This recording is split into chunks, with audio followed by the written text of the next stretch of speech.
नारायणगावच्या तमाशा पंढरीमध्ये तमाशाची बारी ठरवायला आता गर्दी झालेली पाहायला मिळते। दरवर्षाप्रमाणे याही वर्षी विविध फळमालकांच्या राहुट्या या ठिकाणी लागलेल्या आहेत। 25हून अधिक राहुट्या या ठिकाणी फळमालकांनी लावलेल्या आहेत। पाडव्यापासून अक्षय तृतीयेपर्यंत ह्या फळमालकांच्या राहुट्या या ठिकाणी लागत असतात। ग्रामीण भागातील हा खेळ जिवंत ठेवण्यासाठी विविध गावातील यात्राप्रेमी प्रयत्नशील असतात। हा पारंपरिक खेळ आहे। लावणी ही ग्रामीण भागातील जिवंत राहण्यासाठी फळमालकाबरोबरच ग्रामीण भागातील यात्राप्रेमी सुद्धा प्रयत्न करत असतात। आता पाठीमाग आपण बोर्ड पाहतो, विठाबाई भाऊमांग नारायणगावकर, त्याचबरोबर पाठीमाग चंद्रकांत ढवळपुरीकर यांचे चिरंजीव मास्टर किरणकुमार ढवळपुरीकर यांची आज सुपारी ठरलेली आहे। आता बारी केवढ्याला ठरली हे तर आपण त्यांच्याकडनं समजून घेणार आहोतच, परंतु तमाशाचा मोह दिवसेंदिवस वाढत जरी चाललेला असला तरी फळी मालकांची पुढची पिढी म्हणजे तरुण पिढी या बारीकडे वळत नाही। आपल्यासोबत माजी पोलीस कर्मचारी ते सुद्धा आता ही बारी ठरवायला आलेत। बारीचा नाद काही और असतो। साहेब, तुम्ही काय सांगाल? आता तुमच्या गावची यात्रा आहे, केवढ्याला बारी ठरवली? सुरुवात तुमच्यापासून करू। सरपंच माझी सासरवाडी आहे लईत खुर्द म्हणून, या ठिकाणी विठाबाई भाऊमांग नारायणगावकर यांचा तमाशा ठरलेला आहे आणि पुढे आता सरपंच बोलतील। सरपंच या बोला। आपण जरा सरपंच साहेबांशी बोलूया, गर्दी खूप आहे, जरा गप्पा मारूया। बघा, आता ही सगळी मंडळी बारी ठरवायला आलेत। बारीची आवड असतेच, प्रत्येकाला असते, मला आहे, सगळ्यांना आहे। केवळ ही तमाशाची कला जिवंत राहावी यासाठी देखील प्रयत्न असतो। साहेब, काय सांगाल, केवढ्याला बारी ठरवली?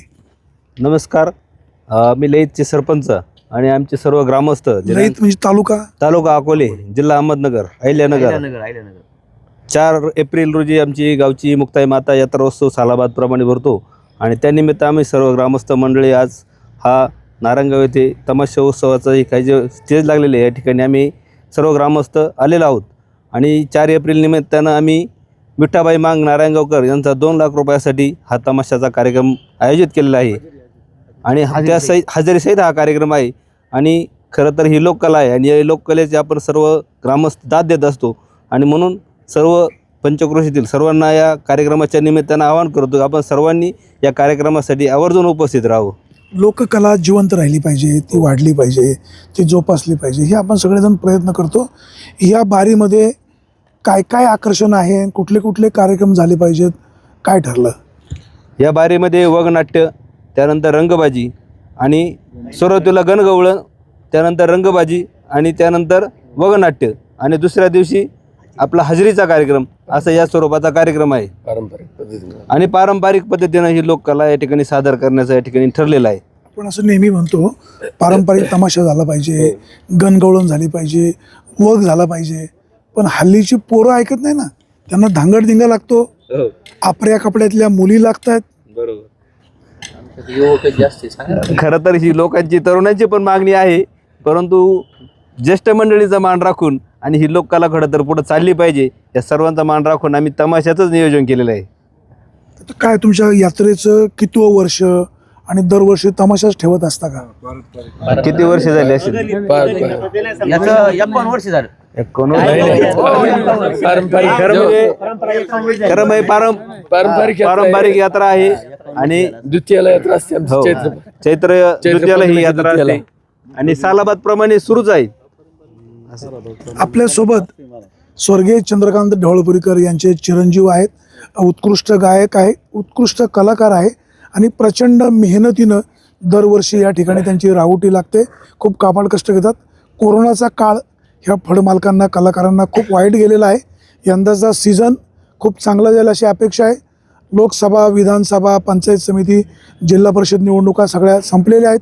कार्यकर्ते आणि तमाशा शौकीन यात्राप्रेमी मोकळे आहेत, त्यामुळे यंदाच्या वर्षी यात्रा चांगली होईल, गावामध्ये हाणामाऱ्या होणार नाही अशा प्रकारची अपेक्षा असते। ढवळपुरीकर साहेब, तुम्ही काय सांगाल, यंदाचा सीझन कसा आहे? यंदाचा सीझन अगदी जोमात आहे। आई मुक्ताईच्या या प्रणांगणामध्ये अतिशय या मंगल समय आपण या ठिकाणी जमलो आहोत आणि अतिशय उत्साहामध्ये हा सीझन खूप जोरात चालू आहे। आता पूर्वीचा तमाशा, आताचा तमाशा याच्यामध्ये खूप फरक झालेला आहे। आता जुने आंबट शौकीन असतात ते म्हणतात पोरांच्या नादाने आम्ही तमाशा ठेवला, परंतु ज्येष्ठ मंडळीसुद्धा तमाशा पाहायला जातात. पारंपरिक तमाशा लोप पावत चाललेला आहे. काय कशामुळे? म्हणजे प्रेक्षकांची फरमाईश का फळमालकांचं प्लॅनिंग? नाही, याला माझ्याकडे एकच शब्दात उत्तर राहील, एका वाक्यात. जशी रसिकांची मागणी आहे त्या पद्धतीने आम्हाला पुरवणी करावी लागते, त्या पद्धतीने आम्ही पुरवणी करतो. त्यांनी जर पारंपरिकतेकडं जर ध्यान दिलं तर आम्ही त्याही पद्धतीने कार्यक्रम करू शकतो. ज्याप्रमाणे मग गण, गवळण, छक्कड, लावणी, बतावणी, समाज प्रबोधन, जनजागृती याही प्रकारे आम्ही कार्यक्रम करू शकतो. परंतु थोडंसं आज रसिकांची मागणी वेगळी आहे, त्याप्रमाणे आम्हाला पुरवणी करावी लागते. आता सिनेमातली जी गाजलेली गाणी आहेत ही सादर करताना ज्या महिला कलाकार आहेत खूप तोकड्या कपड्यामध्ये त्यांना सादर करावं लागतं. प्रेक्षकांची दाद मोठ्या प्रमाणात मिळते, परंतु एखादा धोका होण्याची पण भीती असते. नक्कीच आपण सांगता ते बरोबर आहे, परंतु इतर, मी कुणाचंही नाव घेत नाही, इतर बाकीच्या कलेंपेक्षा या तमाशा कलेमध्ये पायाच्या नखापासून तर डोक्याच्या केसापर्यंत बाई झाकलेली असते. हां, काही आता थोडीशी रसिकांच्या मागणीप्रमाणे काही डिस्को गाणी असतील किंवा रॅप सॉंग्स असतील, हे थोडेसे त्या पद्धतीने करावे लागतात, कारण ती मागणीच तशी आहे. आणि त्या पद्धतीने जर आम्ही कार्यक्रम केले नाही तर कार्यक्रमाला शोभा येणार नाही किंवा मागणी वाढणार नाही. ज्या पूर्वी जुन्या गवळणी सादर केल्या जायच्या, बरोबर, आता डबल अर्थाच्या गवळणी सादर केल्या जातात. गायिका किंवा नाचणारी नर्तकीसुद्धा आपल्या कपड्यामध्ये पाहायला मिळते. ड्युएल अर्थाच्याच गवळणी सादर करण्यामागचं नेमकं कारण काय? गवळणी आता जर तुम्ही तमाशात गण आणि गवळण पाहिले तर ती तुम्हाला नऊवारी साडीतच पाहायला मिळेल. गण गवळण तुम्हाला आपल्या कपड्यांमध्ये किंवा शॉर्ट ड्रेसेसमध्ये पाहायला मिळणार नाही. डबल अर्थी गवळण, डबल अर्थी गवळण आहे, परंतु त्याचा अर्थही आम्ही रसिकांना पटवून देतो का त्याचा अर्थ काय होतो काय नाही ते मिनिंग. तसं तर दादांच्या काळापासून, म्हणजे दादाजी कोंडके दादा कोंडकेंच्या काळापासून डबल मिनिंगचे हे चालूच आहे. त्या पद्धतीने थोडंसं रसिकांची करमणूकही होती आणि थोडंसं त्यांना समाधानही वाटतं. एक डबल मिनिंगचे शब्द ऐकायला कानावर पडली म्हणजे. पूर्वीचे फळमालक ऐतिहासिक पारंपरिक वग सादर करायचे, बरोबर. आता मात्र वग लयाला जात चाललेले आहेत. सध्या तुमच्या कशा प्रकारचे वग असतात, तुम्ही काय सांगाल? पूर्वी ऐतिहासिक, पौराणिक, धार्मिक, सामाजिक, कौटुंबिक असे म्हणजे वस्तुस्थितीवर आधारित असे वगनाट्य असायचे, परंतु आज वेळच राहिलेला नाही आहे. शहरामध्ये जर गेले तर 12 किंवा 1पर्यंत वेळ असतो. त्यामध्ये जर समजा 9ला जर कार्यक्रम चालू झाला, आपला 6 तासाचा 5 तासाचा कार्यक्रम असतो, तो शॉर्ट करून किती करणार? गणगवळण किती घेणार? रंगबाजी किती घेणार? आणि वगनाट्य जर 3-3 तासाचं असायचं आपलं पूर्वी. आता तसं राहिलेलं नाही. आता जास्तीत जास्त 1 तासाचं वगनाट्य आलं आहे. मग त्याच्यामधून समाज प्रबोधनाचं काम आम्ही करतो. मग ते स्त्री भ्रूणहत्या असेल, व्यसनमुक्ती असेल, अशा अनेक विषयावरती आम्ही ते वगनाट्य सादर करतो. किरण भाऊ, कोरोनाचा काळ अतिशय सगळ्यांनाच वाईट गेला. सध्या महागाई खूप वाढलेली आहे. गावात वर्गणी गोळा करताना सुद्धा गावकऱ्यांचा मोठा कस लागतो. यंदाच्या वर्षी आपली बिदागी किती आहे? महागाई तर खूप वाढलेली आहे. नक्कीच आपण बोलता ते अगदी बरोबर आहे. तुमच्या सांगण्याप्रमाणे जशी महागाई वाढलेली आहे तशी कलावंताची मागणीही जास्त वाढलेली आहे. पूर्वी जे कलावंत पगारी होते, आता तेच कलावंत नाईटवर झालेले आहेत. लेबरसुद्धा आता नाईटच घेतात. नाईट घेण्यापेक्षा रोज घेतला जातो. जे पूर्वी महिन्यावरती पगार ठरवले जायचे, आता ते रोजावरती पगार ठरवले जातात. हा फरक आहे. जे पूर्वी हजारात द्यावं लागत होते, आज ते लाखात द्यावं लागतात.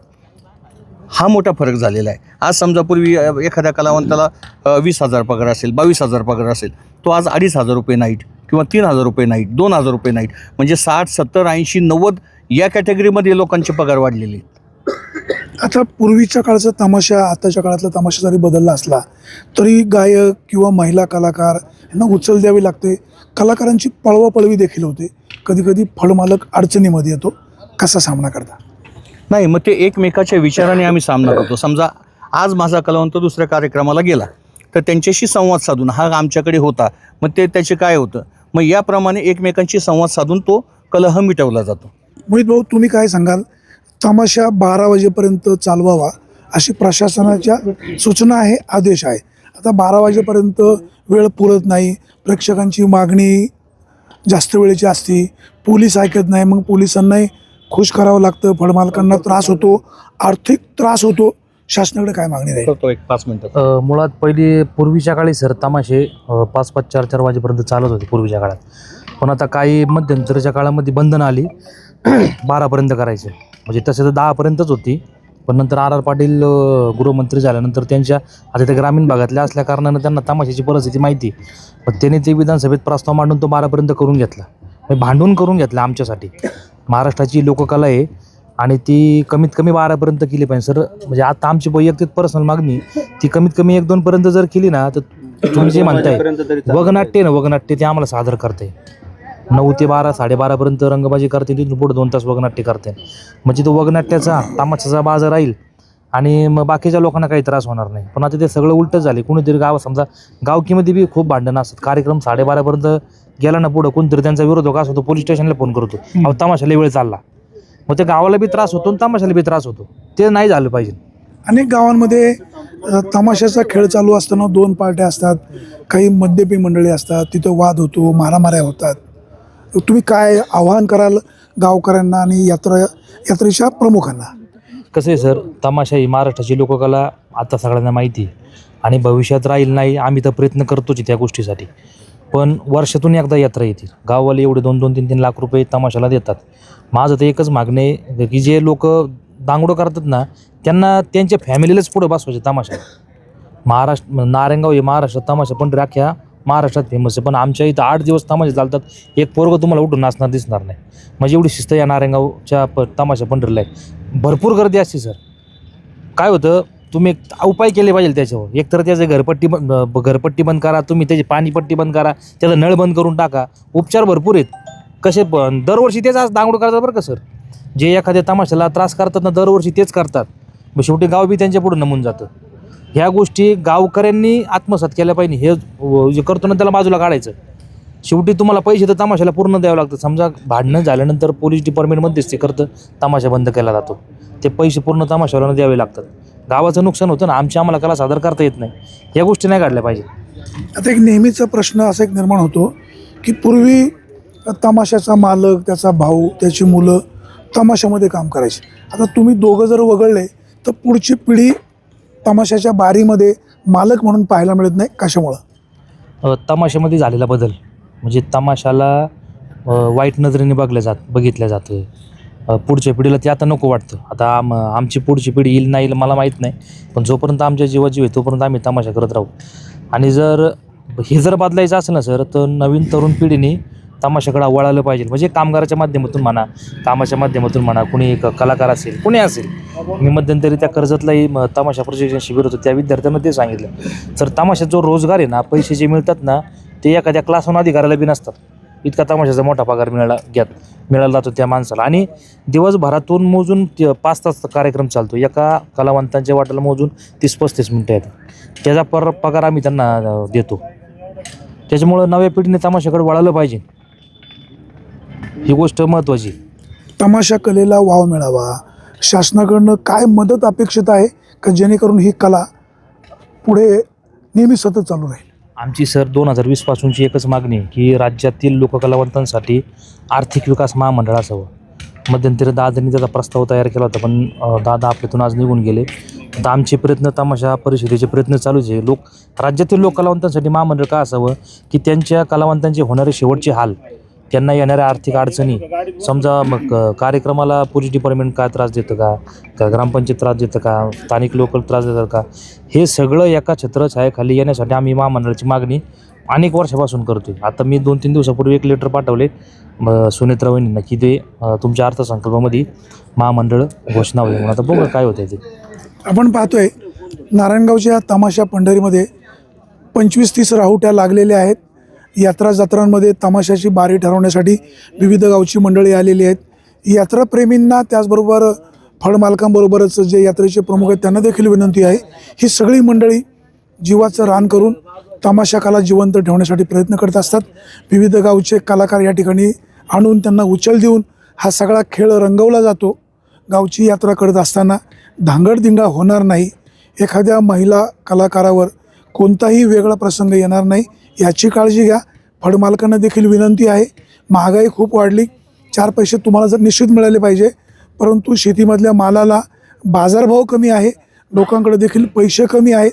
एकमेकाला सांभाळून घ्या. लोककला जिवंत ठेवण्यासाठी गावचे यात्राप्रेमी त्याचबरोबर फळमालक हातात हात घालून ही कला जिवंत ठेवतील अशीच अपेक्षा. सुरेश वाणी, विघ्नर टाइम्स, नारायणगाव.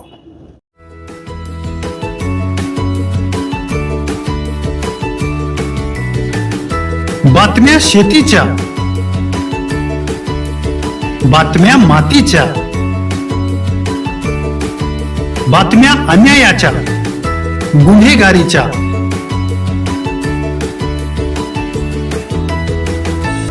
राजकारणाच्या आणि समाजकारणाच्या, शोषणाविरुद्ध बुलंद आवाज, जनसामान्यांच्या हुंकाराची गाज, सत्कार्याला प्रोत्साहन, दुष्कृत्याला अनुशासन, निर्भीड, निस्पृह, सडेतोड, बेधडक आणि रोखटोक म्हणजेच विघ्नहर टाइम्स. शोध बातमीचा, ध्यास सत्याचा. आपलं चॅनल, आपली बातमी. सबस्क्राईब तर कराच, पण बेल आयकॉनवर क्लिक करायलाही विसरू नका.